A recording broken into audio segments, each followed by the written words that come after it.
Ladies and gentlemen, we have a series once again. The 2-0 deficit is gone, and the New Jersey Devils have regained home ice advantage. The reset button has been smashed. We have a lot to break down in today's episode of Locked On Devils. Buckle up, everybody. You're Locked On Devils, your daily podcast on the New Jersey Devils. Part of the Locked On Podcast Network, your team every day. Hi, this is Bryce Salvador, and you're Locked On Devils with Trey Matthews. Scores! Oh, Stevens stepped up, nailed him. Brodor's got the puck. What a shot. The Devils win the Stanley Cup. Alrighty now, what is up, New Jersey? Welcome back to the Locked On Devils podcast here on the Locked On Network. I'm your host, college hockey play-by-play announcer, Devils writer for Pucks and Pitchforks, and also part-time credential media member Trey Matthews. For the third time in franchise history, the New Jersey Devils have overcome a 2-0 deficit. It is now 2-2 heading back to the Prudential Center on Thursday. The reset button has been hit, and we have a series once again. Now, here's the thing. Jesper Bratt said it in his post-game interview not too long ago. He said when the New Jersey Devils lost their first two games of the year by a score of 5-2 to the Philadelphia Flyers and also the Detroit Red Wings, what happened? They started winning like a lot more, which included a 13-game win streak. So the New Jersey Devils, I always said, never say die. I never wanted to doubt them because they've been surprising me all year long, and I've been saying it in the past couple episodes. Why stop now? Now, I do have to say this. If you were doubting the Devils after the first two games of this series, if you were one of those people who said this series is over, the Devils have no chance, it's going to be a sweep, it's going to be another disappointing playoff appearance for New Jersey Devils, please do not jump back on the bandwagon, okay? Stay off, all right? Don't try jumping back right now.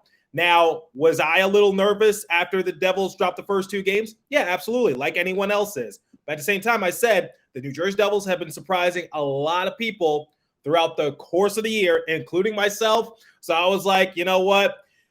Given what's happened during the course of the year, why stop now? So we're going to split this episode up into three parts once again. So I'll talk about some key players that caught my eye during the course of the game. Then in segment two, I'll talk about the game in general. What were some of my main takeaways? And then in the third and final segment, like I do with every post-game recap, I'll compare the stats and give the Devils a letter grade. So let's start off with key player number one, and that was Jack Hughes, because he got the party started in period number one on an open breakaway goal. So here's what happened. Akira Schmid, he had a huge save. Initially, he couldn't find the puck. It went between his legs, but luckily, Jonas Siegenthaler, who we'll talk about momentarily, was able to locate the puck and clear it down the ice. And who was able to pick it up and take it down to the other side of the rink?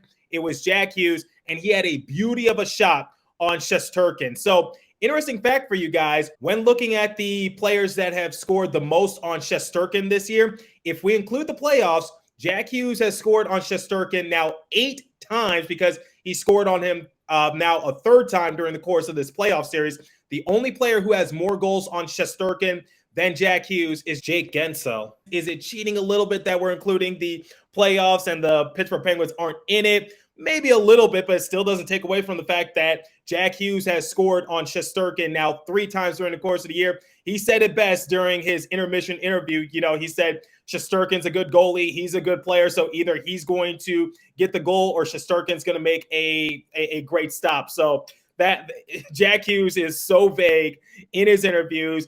Obviously, he has that look in his eyes like he'd rather be anywhere else, but he does have a point, which is like either Shesterkin was going to make one hell of a block to open up the game, or Jack Hughes was going to make a statement for New Jersey Devils, and that was the momentum that the Devils needed moving forward, because it's one of the things I've been saying the last couple episodes. You can win a game 1-0. You can win a game 2-0, whatever the case might be. Work with what you're being given. So interesting fact, before Jonas Siegenthaler scored and before Andre Palat got his empty netter goal, the Devils, after that goal from Jack Hughes, had scored 5 times throughout the course of the playoffs, and 3 of them belonged to Jack Hughes because in game 1, he had a penalty shot. In game 3, he had a power play goal. And then in this game, even strength goal relatively early in the game. So Jack Hughes is picking up right where he left off towards the end of the regular season. It hasn't been perfect. Like he's had his moments of being shut down or maybe looking a little frazzled or maybe a little out of his league. But the one thing I could say about Jack Hughes is that he is definitely being a lot more aggressive out there because according to Christy Flannery of the Hockey News, she said during the course of the game that Jack Hughes had only 12 hits in 78 regular season games. However, he already has 3 hits in this series. So like I said, it hasn't been a perfect outing from Jack Hughes, but the fact that he has scored on Shesterkin 3 times, the fact that he already has a quarter of the hits that he had in 78 regular season games, and we're already going into game number 5 of the first round against the New York Rangers, Jack Hughes is elevating his game. And like I said, work with what you're being given. Now, let's move on to the other player that caught my eye, and that is Jonas Siegenthaler. So Jonas Siegenthaler was able to get the game-winning goal for New Jersey Devils because in period number 3, obviously Trocheck was able to score on Akira Schmid off a rebound. So not too long after, Siegenthaler was able to have a beautiful shot similar to Jack Hughes once again, put the Devils back out on top by a score of 2-1 late in period number 3. And not only did Jonas Siegenthaler have a goal in this game, he also had an assist because, like I said, when Jack Hughes scored his open breakaway, who was the one that cleared the puck and was able to locate him? It was Jonas Siegenthaler. So Jonas Siegenthaler had a multi-point game. This was sort of a revenge game for Siegenthaler in my eyes because, as you guys know, Lindy Ruff controversially sat Jonas Siegenthaler out for game number 2, so he was a healthy scratch to put in Brendan Smith in the lineup. We know how that game rolled out. The Devils were playing like a bunch of goons. They were getting unnecessary penalties. We saw things get a little chippy towards the end of the game. So Jonas Siegenthaler just had a statement of a game in my eyes, just telling Lindy Ruff, you better not scratch me at all during the rest of the playoff series because I am too valuable to this roster. And it's something that I just have to think about, and I have to put it out there. So just bear with me. But if the New Jersey Devils do end up losing this series, and it's just a hypothetical scenario, I'm not saying they will, it's just a hypothetical scenario. If the Devils do lose this series, I think you have to look back to game number 2 as a critical X factor as to why they would hypothetically lose the series, because obviously Jonas Siegenthaler wasn't in that game.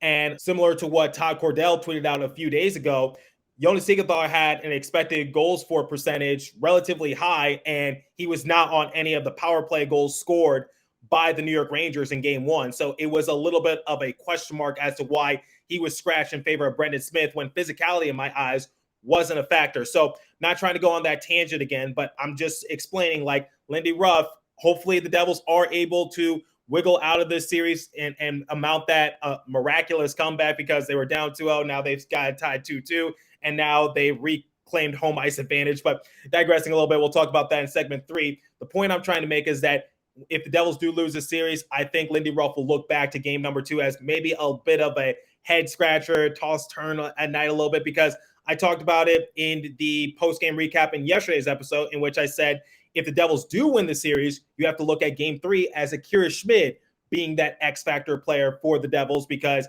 he stepped up big time in net. He made a lot of grade A saves in overtime, and it was the same outing tonight for Akira Schmid. He made one mistake, but we'll talk about that a little later in the episode. Want to focus on some more key players. So another key player that we need to talk about is Nathan Bastian on the penalty kill. So he was being effective once again because we talked about Curtis Lazar being effective on the PK in game 3. And in this outing, Nathan Bastian, he is the unsung hero because the penalty kill has stepped up big for New Jersey Devils. And Nathan Bastian has been playing a huge part in how effective it has been because let's face it, early on in the series in game 1 and game 2, the Rangers were having their way, especially Chris Kreider, on the man advantage. So the Devils had to figure out a way how to tighten it up a little bit because the Devils had one of the best penalty killing teams during the course of the regular season. So how do you get back to that? Luckily, you got Curtis Lazar, you got Nathan Bastian. They're playing effective minutes. Jesper Boquist is showing why he's also a good skater. And I meant to give these players a shout out in the previous episode, but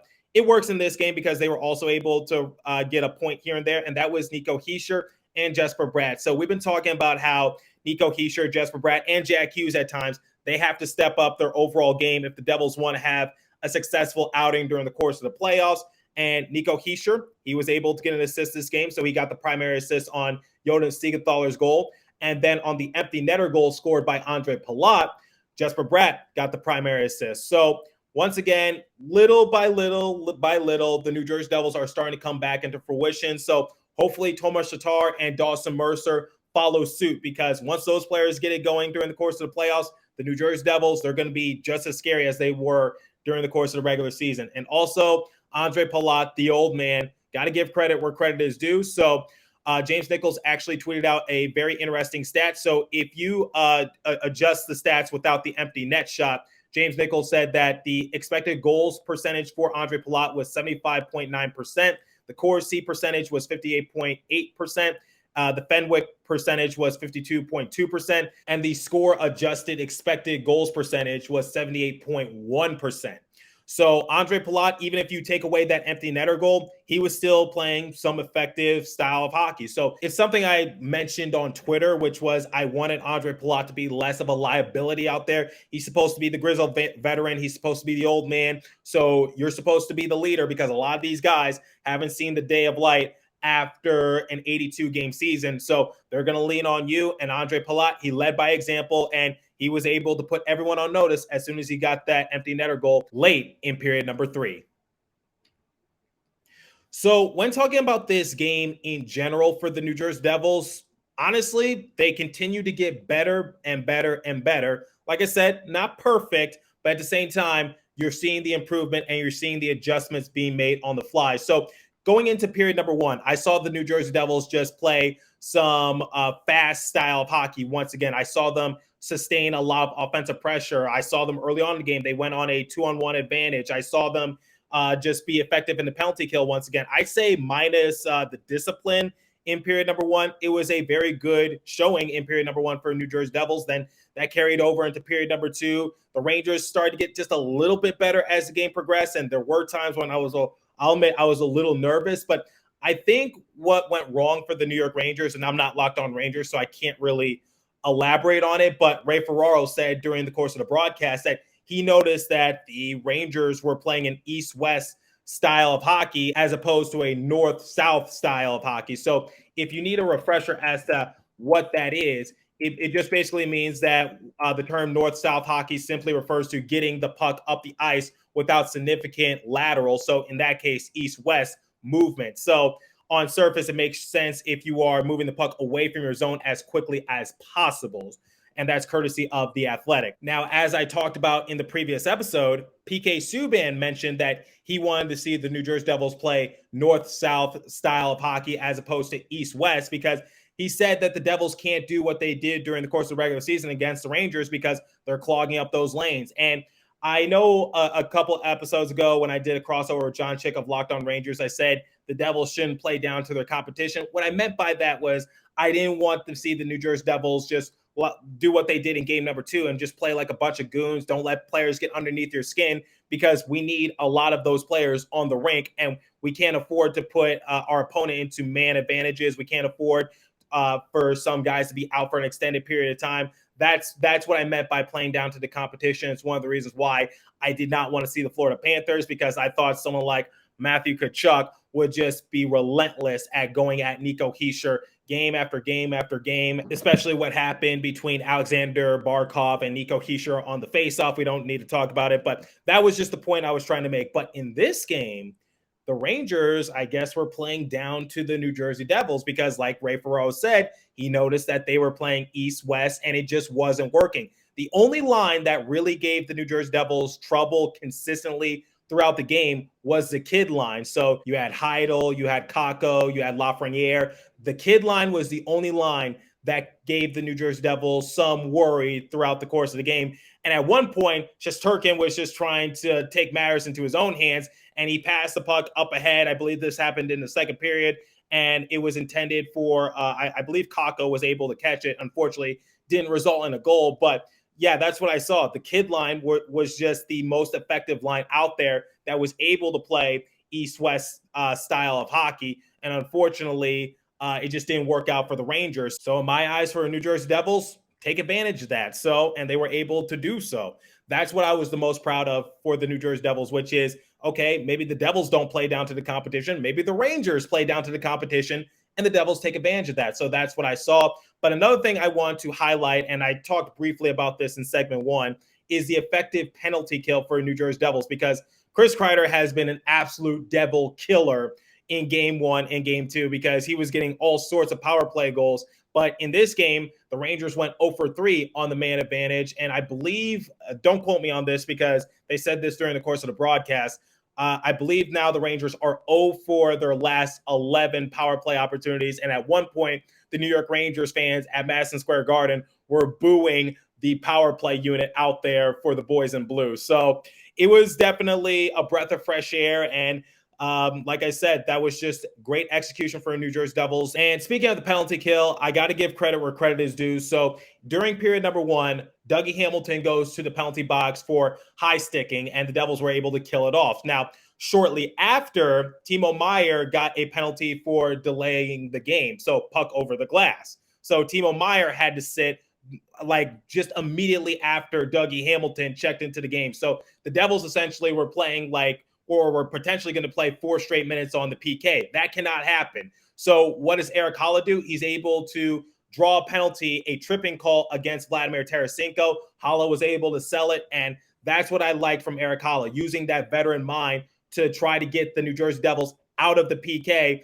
And it exonerates the power play opportunity for the New York Rangers. So love that from Erik Haula. That was smart from one of our other veteran players. Now, ESPN put out this stat during the course of the broadcast, comparing the Rangers from game 1 and game 2 to game 3 and game 4. Now, it's a little outdated because they put up this graphic when there was 3:50 remaining in the second period. But if you look at game 1 and game 2, the Rangers had 10 goals. In game 3 and game 4, they had 1. So this came after Trocheck was able to score on Akira Schmid. Shots in game 1 and game 2, Rangers had 53. Game 3 and game 4, they had 51. Power play, game 1 and game 2, 4 for 10 for the Rangers. Game 3 and game 4, 0 for 8. Chances, 33 in game 1 and game 2. Game 3 and game 4, 19. So what happened? Once again, I guess in the words of Ray Ferraro, the Rangers were playing a style of hockey that's better suited for the New Jersey Devils, but not their own team, with the exception of the kid line of Lafreniere, Kakko, and Heidel. So just that's what I picked up during the course of the broadcast, and I would have to agree with Ray Ferraro because the Rangers, let's face it, they're not as effective as they were in game 1 and game 2, and that's going to benefit the New Jersey Devils, especially if they want to win 2 more now that the series is tied 2-2. But last thing before we compare the stats and give the New Jersey Devils a letter grade, I want to talk about Akira Schmid. So Akira Schmid just stepping up his game once more. And fun fact for you, according to Amanda Stein, Akira Schmid is the only goaltender since Martin Brodeur in 2012 to win at least 2 games in the postseason. So once again, Akira Schmid and Vitek Vanecek, they are putting up Martin Brodeur numbers during the course of the regular season and now leaking over into the playoffs. So even though Vitek Vanecek has been struggling in the playoffs just a tad bit, Akira Schmid, the rookie, he continues to exceed expectations. The only mistake that you can blame for Akira Schmid in this game was giving up the goal to Trocheck, because what had happened was that in this sort of instance, Schmid just had poor rebound control. He initially had it, then he lost it. Trocheck was able to find it, and then Trocheck was able to score, and obviously that tied the game. So that took place early in period number 3, and I was a little nervous because afterwards you saw the Rangers just have more pep in their step, but thank the Lord the New Jersey Devils were able to slow them down, and then Jonas Siegenthaler was able to get the game-winning goal literally like 5 or so minutes after Trocheck was able to score, and then obviously Andre Palat was able to get the empty netter goal to put the game out of reach. So overall for this game, the New Jersey Devils, they just were able to keep their head on a swivel, and they were able to just shut down the Rangers when it mattered most. Neither team was able to score in period number 2, but that's perfectly okay because, like I said, you can win a 1-0 affair. You can win a 2-0 affair. Just work with what you're being given. That's the name of the game for Devils moving forward. Now, before we compare the stats and give the Devils a letter grade, I want to talk about game time. So here's the thing. I know it's the playoffs. You guys want to see the New Jersey Devils take on the New York Rangers live in person. Tickets are a little expensive, but let me tell you about game time. So forget planning months in advance. Game Time has deals on tickets right up to the day of the event. Get exclusive flash deals on tickets for football, basketball, baseball, concerts, comedy, theater, and more. The Game Time guarantee means you'll get the best price. If you find tickets in the same section and row for less, Game Time will credit you 110% of the difference. Get images of your seat before you buy so you know exactly what to expect when you arrive. Buy tickets in a matter of seconds, 2 taps, and you're set. Tickets are sent directly to your phone, so you never have to dig through your email. Download the Game Time app, create an account, and use the code LOCKEDONNHL for $20 off your first purchase. Terms apply. Again, create an account and redeem code LOCKEDONNHL for $20 off. Download Game Time today. Last minute tickets, lowest price guaranteed. And now, let me tell you about Indeed, because Indeed is the hiring platform where you can attract, interview, and hire all in one place. So don't spend hours on multiple job sites looking for candidates with the right skills when you could do it all with Indeed. Find top talent quickly with Indeed's suite of powerful hiring tool like matching, assessments, and virtual interviews. Hate waiting? Indeed's US data shows over 80% of Indeed employees find quality candidates whose resume on Indeed matches their job description the moment they sponsor a job. So candidates invite you to apply to Instant Match are 3 times more likely to apply to your job than candidates who only see it in search, according to the US Indeed data. So Indeed knows how to grow your business. You have to take every dollar to count. That's why with Indeed, you only pay for quality applicants that match your must-have job requirements. So visit Indeed.com/lockedon to start hiring now. Just go to Indeed.com/lockedon, Indeed.com/lockedon. Terms and conditions apply. Cost per application pricing not available for everyone. Need to hire? You need Indeed. Okay, so before we compare the overall stats, in case you guys are curious, the New Jersey Devils were able to erase a 2-0 series deficit for the third time in franchise history, like I said early on in the show. New Jersey erased a 2-0 deficit versus the Boston Bruins in 1994 in the Eastern Conference semifinals and won the series in 6 games. Their more recent example is when the Devils also erased a 2-0 deficit versus Carolina in 2002 and tied it at 2-2, but dropped the Eastern Conference quarterfinals in 6 games. So they entered Game 4 night's contest with a total series record when trailing 2-0 in a series at 1-7 and 1-2 when starting at home. So what's the name of the game for the New Jersey Devils? You're going to have to win at home at some point. So I'm not going to speak for the Rangers. I'm just going to speak for the Devils. So obviously neither team has been unable to win in front of their home fans. So for the Devils, if you drop Game 6 and you're able to win at Madison Square Garden once more, then you got to win that Game 7 because that's win or go home.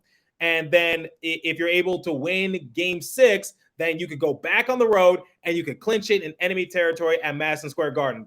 You just need 2 more wins, and you're going to have to get it sooner or later if you want any chance of winning this series. So the Devils, you're going to have to win at home. What's it going to be? Is it going to be Game 5 or is it going to be Game 7? Pick your poison. So the Devils, I know they do better at the road. I think they have the second best road record in the entire NHL, but please find a way to win one more game at the Prudential Center. So win Game 5, then go to Game 6 at Madison Square Garden and try to clinch it there. I don't know. But let's compare the overall stats, and then I'll give the Devils a letter grade. So shots on goal category, tied 23 apiece. Face-off percentage, 59% to 41% in favor of the Devils. Power play, Devils were 0 for 2. Rangers were 0 for 3. Hits, 24 to 21 in favor of the Rangers. Blocks, 19 to 13 in favor of the Rangers. Giveaways, Rangers led that department 15 to 7. So if I had to rate this game for Devils, I'm going to give them an A-. I think it's not quite A+ material, but it was still a fantastic showing because they were able to get to Shesterkin early. They were able to maintain their lead. They were able to answer on back. You saw great moves from Erik Haula, like the example I said in period number 1 when he was able to draw a penalty on Vladimir Tarasenko, so that way that could exonerate the power play for the New York Rangers. Love that. The Devils are competing once again. Jack Hughes is picking up right where he left off during the course of the regular season. Jonas Siegenthaler came out with a sense of urgency, and you're seeing it slowly but surely that everyone is stepping up their game in more ways than one. So this was definitely an improvement from the previous game, and I hope the New Jersey Devils are able to hopefully maybe rack up 3 or 4 goals, but that's wishful thinking, but we'll see what happens. But love the effort from the New Jersey Devils, and hopefully they can maintain it. So let me know what you guys think. If you're watching on YouTube, leave a comment down below. If you're listening on a podcast streaming service, hit me up on my personal Twitter page at TreyMatt4 or the show's Twitter page at Locked On Devils. As for today's episode, that's all the time I have for you. So continue to stay safe. Have a wonderful day, New Jersey. Go Devils. I'll catch you guys in the next episode. Thanks for listening once again.